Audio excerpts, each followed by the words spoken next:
नमस्कार मंडळी. आपण सगळेच सण आणि उत्सवांची आतुरतेने वाट पाहत असतो आणि यापैकीच एक अतिशय महत्त्वाचा उत्सव म्हणजे नवरात्र. आज आपण याच नवरात्रोत्सवाबद्दल आपल्या मनात असलेल्या अनेक शंकांचं समाधान करणार आहोत. नवरात्रीमध्ये अनेकांना प्रश्न पडतात.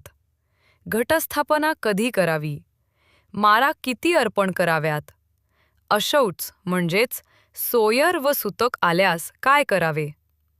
या व्हिडिओमध्ये आपण अशा सर्व शंका दूर करणार आहोत. चला तर मग सुरुवात करूया. प्रश्न क्रमांक 1. नवरात्र शब्दाचा अर्थ काय? तर 9 दिवस वा रात्रीचा कुळाचार म्हणजे नवरात्र असा या शब्दाचा अर्थ नाही. अश्विन शुद्ध प्रतिपदेपासून महानवमीपर्यंत केले जाणारे कर्म म्हणजेच घटस्थापना.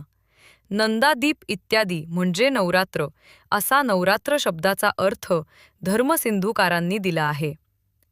त्यात दिवस किती म्हणजे 8, 9, 10 हा प्रश्न नाही. प्रश्न क्रमांक 2. नवरात्रमध्ये देवीस रोज किती माळ अर्पण करतात? तर नवरात्रमध्ये देवीस रोज 1 माळ अर्पण करताना जितक्या दिवसाचे नवरात्र असेल तेवढ्या माळा अर्पण कराव्यात. तिथीचा क्षय असताना एकाच दिवशी 2 माळा अर्पण करू नये. प्रश्न क्रमांक 3. घटस्थापना कधी करावी?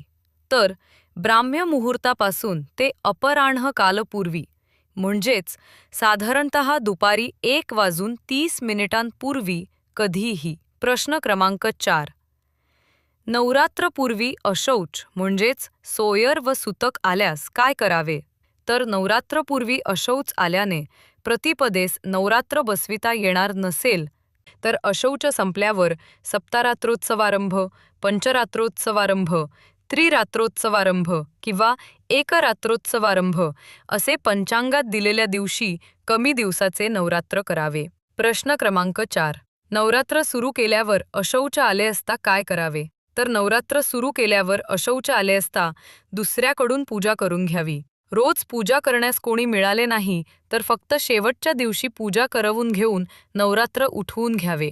नवरात्रामध्ये देवीचा टाक किंवा मूर्ती याची वेगळी स्थापना करून पूजा केली जाते. काही जणांमध्ये इतर देवांची पूजा 9 दिवस केली जात नाही, ते अयोग्य आहे.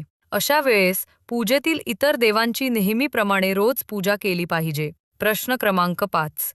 मंगल कार्याखेरीज नवरात्र, गणपती, गौरी, दिवाळी यासारखे सण तसेच इतर शुभ कार्याच्या प्रसंगी धर्मसंकट म्हणजेच मासिक पाळी प्राप्त झाल्यास काय करावे? तर महत्त्वाचे म्हणजे मासिक धर्म लांबवण्यासाठी औषधी गोळ्या घेतल्या जातात आणि पुढील काळात त्याचे दुष्परिणाम व त्रास भोगावा लागणे हे करू नये.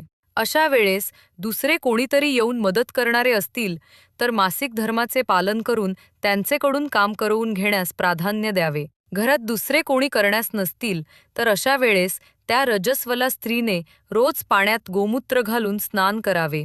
रोज पळीभर गोमूत्र प्राशन करावे आणि पवित्र राखावे आणि शिवाशिव करू नये, शिवाशिव होणार नाही अशा ठिकाणी बसावे. अशा सण उत्सवाच्या प्रसंगी घरामधील पूजा करणाऱ्या पुरुषाने सुद्धा सकाळी चहापाणी न घेता, इतरत्र स्पर्श न करता प्रथम सकाळी पाण्यात गोमूत्र किंवा तुळशीचे पान घालून स्नान करावे आणि आह्निक, देवपूजा, उत्सव मूर्तीची पूजा करावी. पूजेत फळाचा किंवा दूध साखरेचा नैवेद्य दाखवावा आणि त्यानंतर नेहमीप्रमाणे आपले व्यवहार करावेत. प्रश्न क्रमांक 6. गणपती, गौरी, नवरात्र, दसरा, दिवाळी इत्यादी मोठ्या सणांच्या दिवशी श्राद्ध तिथी असल्यास काय करावे? तर ज्यांना शक्य आहे त्यांनी सणांच्या दिवशी श्राद्ध तिथीला सपिंड किंवा दक्षिणा देऊन श्राद्ध करावे, हा उत्तम प्रकार आहेच. काही कारणांनी ज्यांना त्या दिवशी श्राद्ध करणे शक्य नाही त्यांनी अंतरित श्राद्ध हा पर्याय घ्यावा. आणि श्राद्ध तिथीचे दिवशी श्राद्ध होऊ शकले नाही तर कृष्ण अष्टमी किंवा व्यतिपात योगाच्या दिवशी किंवा दर्श अमावास्येच्या दिवशी राहिलेले श्राद्ध अंतरित श्राद्ध उच्चार करून करावे. ज्यांना सपिंडक श्राद्ध करणे शक्य नसेल अशा वेळेस श्राद्ध संकल्प व तर्पण करून गुरुजींना शिधा दक्षिणा किंवा भोजन पर्याप्त दक्षिणा देऊन श्राद्ध करावे. वरील सर्व पर्याय शास्त्रास मान्य आहेत. नवरात्रीचे हे महत्त्वाचे शास्त्रशुद्ध मार्गदर्शन आज आपण जाणून घेतले.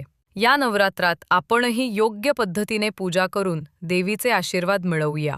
हा व्हिडिओ तुम्हाला कसा वाटला हे कमेंट्समध्ये नक्की सांगा आणि कमेंट्समध्ये नक्की लिहा जय माता दी.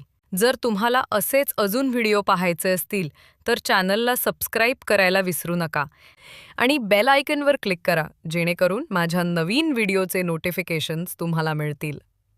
चला तर मग पुन्हा भेटूया पुढच्या व्हिडिओमध्ये. तोपर्यंत सर्वांना नवरात्रीच्या खूप खूप शुभेच्छा. धन्यवाद.